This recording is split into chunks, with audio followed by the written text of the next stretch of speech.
If the Pelicans can't trade him and don't want to extend him, can the Pels just let Brandon Ingram walk for nothing?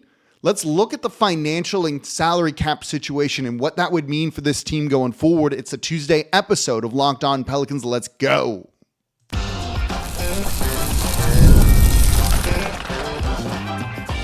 You are Locked On Pelicans, your daily New Orleans Pelicans podcast, part of the Locked On Podcast Network, your team every day. Welcome to another edition of Locked On Pelicans, the daily podcast covering your favorite team, the New Orleans Pelicans at NBA, part of the Locked On Podcast Network, your team every day, available wherever you get your podcasts and available on YouTube. I'm your host, Pelicans Insider, credential member of the media, Jake Madison, at NOLA Jake on Twitter. Here with y'all on this Tuesday, we're going to get into a deep dive on the Pelicans salary cap situation and a couple of different scenarios that have a pretty big impact on this team going forward. What happens if Brandon Ingram just walks? The Pelicans are going to save some money, but what does it do for them? Do they have more financial flexibility to make signings, trades, all of that? What if it's CJ McCollum instead? We're going to cover it all in today's episode of Locked On Pelicans. Today's episode of Locked On Pelicans is brought to you by FanDuel. New customers can place a $5 bet and you'll get started with $150 in bonus bets if you win your first $5 bet. Visit FanDuel.com to get started. And of course, thank you for making Locked On Pelicans your first listen today and every day. We're here Monday through Friday, the #1 Pelicans podcast covering everything you want to know about this Pelicans team. So please subscribe wherever you get your podcast. Join over 10,000 Pelicans fans on YouTube as well. Become an everydayer. That means you listen Monday through Friday and sign up for the Locked On Pelicans daily newsletter over at lockedondaily.com. So let's get into, maybe an uncomfortable situation for New Orleans. What happens if Brandon Ingram leaves for nothing? The Pelicans have tried to trade him. They haven't found any suitors for that. It has more to do with his contract and future contract demands than his talents as a player. Sometimes, unfortunately, for better or worse, players can often kind of just be reduced to how much they make, what their contract is in that piece of paper. So if they can't trade him, okay, they don't want to extend him at a max deal. Maybe he just gets fed up and he's like, screw this team. I'm not re-signing at any dollar amount. What happens then? So let's look at this in a vacuum. We're only going to focus on Brandon Ingram walking here, not really anything else, but some of those are going to matter here. And right now they're in the luxury tax somewhere between $2 and $3 million. And so let's say they make a small move to duck the luxury tax this year. So going into next season, if that's all that they do, Brandon Ingram walks in free agency, they don't make any other significant trade here other than like dumping a minimum guy or two. They're going into next season with Zion Williamson on the books, CJ McCollum, DeJounte Murray, Herb Jones, Trey Murphy, Jordan Hawkins, Yves Missi, Jose Alvarado, Carlo Makovich, and Antonio Reeves. So that is 1, 2, 3, 4, 5, 6, 7, 8, 9, 10 players for a total of $157.1 million. The soft cap for the league next year is going to be 154.6. So you're over the soft cap. What that means for those who aren't salary cap experts, and you don't need to be, is that the Pelicans don't have cap space. So if they are going to sign free agents, it means they have to use exceptions rather than cap space. There's the mid-level exception, the biannual exception, and basically minimum exceptions. And that's not counting their first-round pick here.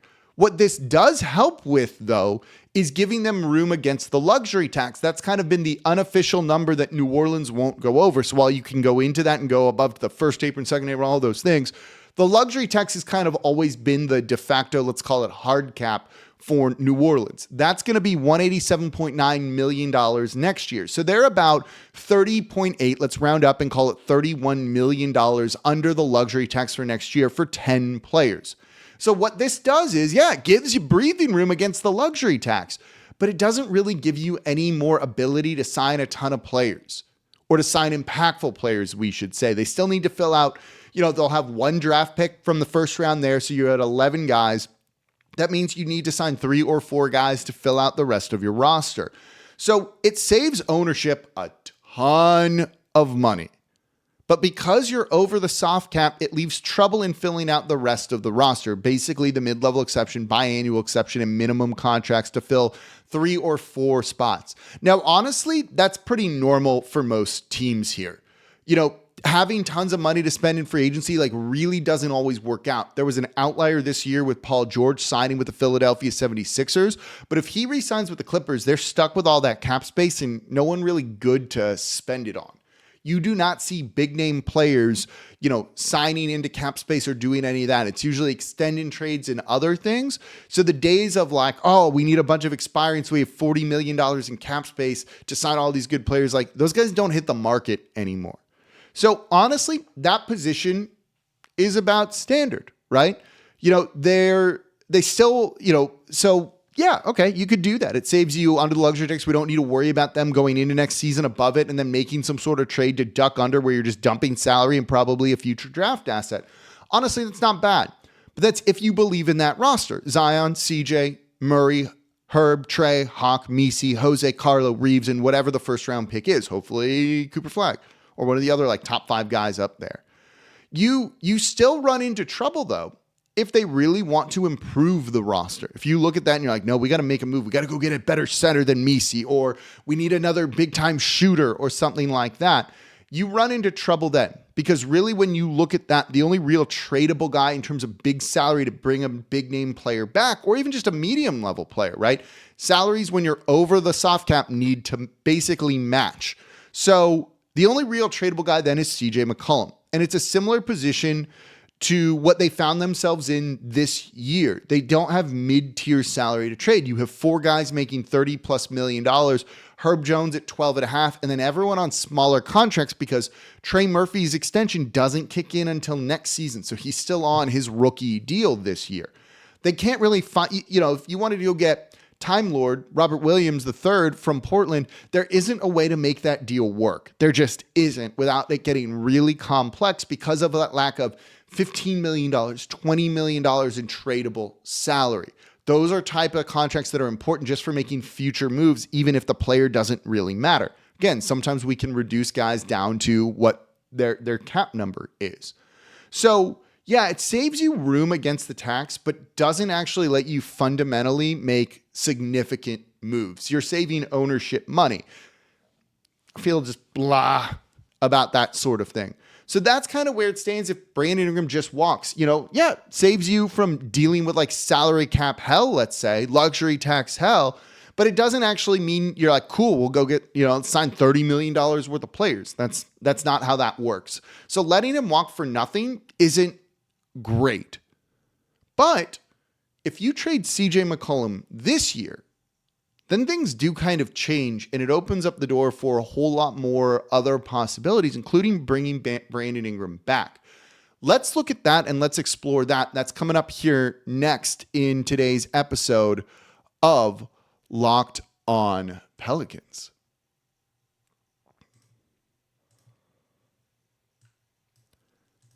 Today's episode of Locked On Pelicans is brought to you by FanDuel, America's #1 sportsbook. Get ready to take on all the NFL and NBA action with FanDuel, America's #1 sportsbook, because right now, new customers can bet $5 and get $150 in bonus bets if you win.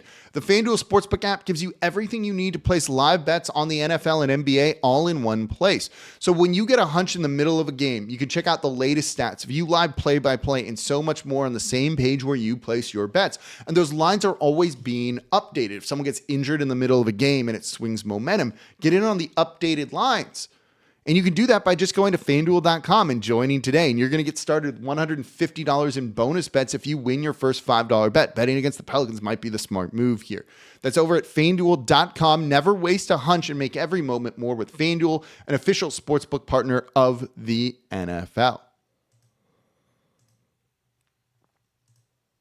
And thank you for making Locked On Pelicans your first listen today and every day. We're here Monday through Friday, the #1 Pelicans podcast, covering everything you want to know about this Pelicans team. So please subscribe wherever you get your podcast.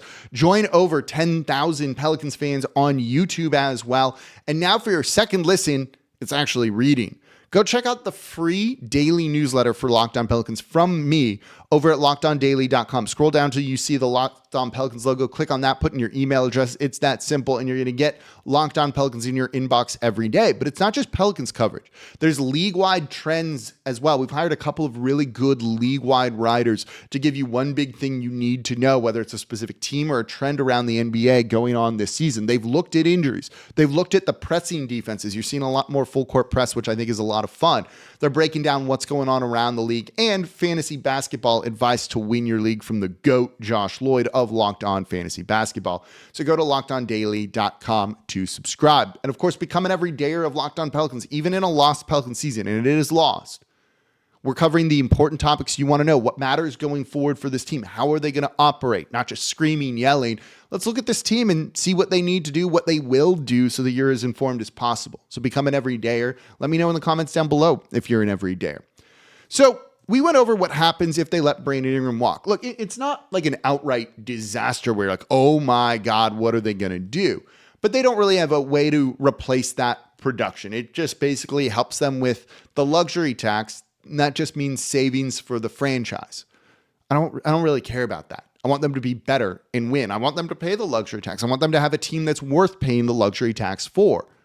So let's talk about what they could do that really opens things up. And that is trading CJ McCollum. And for the everydayers, for the longtime listeners, I did this show over the summer and I've given this hot take a couple of places. I went into this year going, my hot take is CJ McCollum gets traded, not Brandon Ingram, and that they re-sign Brandon Ingram. That's how you make this work. Now, we can debate the merits of whether re-signing Brandon Ingram is smart or not. We talked about that in yesterday. With all the injuries, even on a $20 million a year deal, can you give it to him? That you would do, but 40, 45, could you? We'll see. But let's look at what trading CJ McCollum this year does. And I think that's where things get really interesting. So going into next season, as things kind of stand, if you let BI walk, you're going to be $30.8 million below the luxury tax. So if you trade CJ McCollum now, and he's making $33.3 million this year, and next year it declines to 30.6, so it's a descending deal, which maybe means it's more palatable to trade partners here. Say you find a trade for him for two $15 million guys. Two $15 million guys. These guys are going to make $15 million next season. Let's just say it's that. So you're fundamentally in the same position. You have one extra guy on the roster, so it's 11 men, 12 if you count the draft pick, because you traded CJ McCollum for two players. So two $15 million guys, same thing, $30.8 million room against the luxury tax. It's $30.8 million you can re-sign for Brandon Ingram, right? And, one of the things to consider too is if one of those $15 million guys is an expiring deal, that's going to give you another $15 million against the luxury tax, actually gives you a little bit of cap space to send. So say you trade CJ, and I don't have a hypothetical deal here. We're not talking fake trades. This is just simply a thought experiment. You trade CJ for a $10 million guy and a $20 million guy, or two guys that equal 15 million each, so 30 million, whatever it is. Two players that adds up to 30 million. Make it whatever you want. Let's say a 10 and a 20. That makes more sense here, and it's two 15s is kind of confusing. So one of those guys is expiring. Let's say it's the $10 million player. Now you're $40.8 million away from the luxury tax. You have that $15 million guy, the $20 million guy still on your roster. You could re-sign Brandon Ingram. You could re-sign Brandon Ingram for, now $40 million. You have the room against the luxury tax. So your team would be Zion, Brandon Ingram, DeJounte Murray, Herb Jones, Trey Murphy, Jordan Hawkins, Misi, Jose, Carlo, Reeves, the draft pick, and that $20 million player. Okay, now you need to fill 2-3 roster spots with a little bit of money that you have, and that's a very, very doable thing because those guys wouldn't be playing much anyway if it all goes well. But you also then have that $20 million contract to trade, and you could trade that $20 million contract for a $25 million player. You could trade that contract for a $15 million player, shedding some salary. That's where you can use some of your draft assets into other things to upgrade the roster. This has been the position that New Orleans has been stuck in since the DeJounte Murray trade. How do they upgrade the roster with the way their salary is structured? But having a guy on $20 million, $15 million, the guy you don't really want. If he plays, whatever. It's not a key piece or anything like that going forward. Now you get BI back, and you actually have the flexibility to make a move down the line. So trading CJ McCollum's contract, let's reduce them down to their contracts here. 33.3 this year. Basically, let's trade him for players who equal $30 million next year. Even if those players aren't particularly good or what have you, you can have a bad $20 million guy that you trade with a draft pick and get a good $20 million guy because the opposing team, your trade partner is tanking. They don't care. They'll take on the draft pick to, give you something of value here. That's how this team can improve. That's the route they need to go. If you let Brandon Ingram walk, now you could do the same thing with Ingram. You could trade Ingram this season for players that make up his salary, right? But I think we've seen that won't happen because teams are then like, well, Ingram might walk and we get nothing for him. Then we traded those players. Or we don't want to give him like the big contract, so it's not going to work. But CJ, knowing that you got this half of this season and one more year of him, that makes a lot of sense that a team might pull a trigger on that sort of deal if there's a draft pick or something involved. And certainly you wouldn't be trading away your upcoming lottery pick because that's going to look good for New Orleans. But I think that is maybe the method where you kind of figure things out. Doing with Brandon Ingram, if it was going to happen, I feel it would have. Look, they were scouring the league being like, you just give us a couple contracts that equal this and maybe a draft pick. Maybe a young player in there that's at least somewhat intriguing, if not he doesn't have to be good, just intriguing is what we would take. They have not been asking for a lot for Brandon Ingram, but because of his contract situation, that is what has really kind of messed things up. So that's where you stand. That's why maybe trading CJ McCollum is the move for this team. And I think it's been the move. Especially now, if you don't see CJ McCollum as a long-term piece, one of the things we're getting kind of robbed of is we don't get to see this team together, but they're just not going to keep the team together as is. And in a lost year, trade CJ. If you think Ingram's part of your future, keep Ingram. Trade CJ who, look, beyond this extension that he signed a couple of years ago, beyond that, he wasn't going to be long-term. He was never going to really be on this team past this contract, it felt like. So rip that Band-Aid off now and put yourself in a better position than you would have been otherwise. And I think that could be an important move for the New Orleans Pelicans to make. And you probably agree with me on this. Give Trey a bigger role, let's say. Give Hawkins more of a bigger role. Rip the Band-Aid off now. And as I've said and did in another show, the Everydayers know this, getting a jump start on other tanking teams, trading away players or teams that might tank later. The San Antonio Spurs are a good example. Portland's a good example. Utah's also a good example. There's only so many trade partners to go around. Don't let them take one from you. Make the move now. Move off the guy that you plan on moving off of anyway. Out-tank those teams while also putting yourself in a better financial position next year to kind of turn this around and maybe be competitive again. Because look, that's what the team's going to want to do. They're not going to go through a long rebuild here. And I'll tell you we'll do a whole show on that another time, but we'll give you a glimpse of that in the next segment because they're going to want to be competitive. And look, I want them to be competitive. It might not work, could blow up in their faces, especially if they're building around still Zion, which it sounds like, and Ingram, potentially. This injury changes the landscape of the direction of the team in a sense, but it's not an ACL, it's an ankle sprain. It's a different story. So let's look at why they want to be competitive and what this means for the team. That's coming up here next in today's episode of Locked On Pelicans. Today's episode of Locked On Pelicans is brought to you by Mint Mobile. With big wireless providers, what you see is never what you get. Somewhere between the store and your first month's bill, the price you thought you were paying magically skyrockets. With Mint Mobile, you'll never have to worry about gotchas ever again.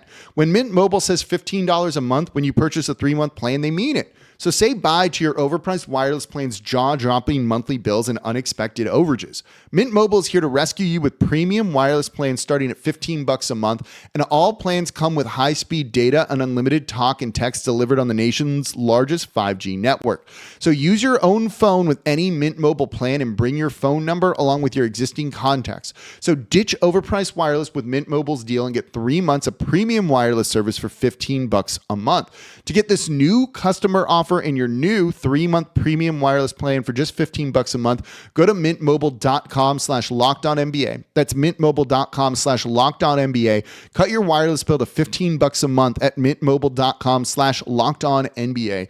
$45 upfront payment required, equivalent to $15 a month.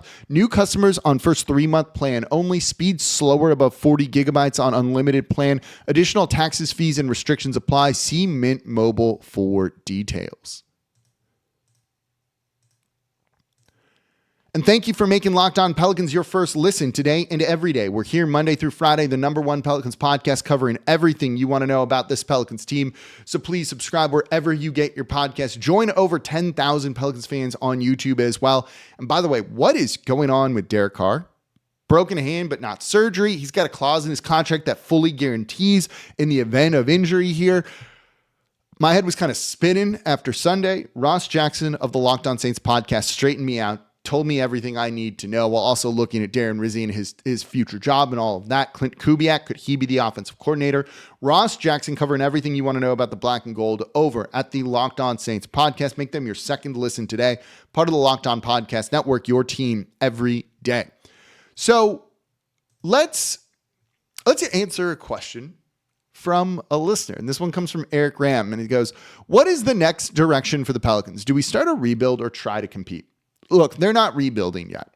This team won't go through a rebuild for a minute here till they kind of give up on Zion Williamson. And maybe they do that this summer. They can cut him, not pay him the rest of his contract. One thing to note that I've hammered since his contract was signed, just when it says it's unguaranteed, he doesn't get paid less. This is not like his contract goes from $35 million, $40 million to like $15 million, and that's all he's getting paid. If he's on the team at the end of the season, he gets the full amount of money.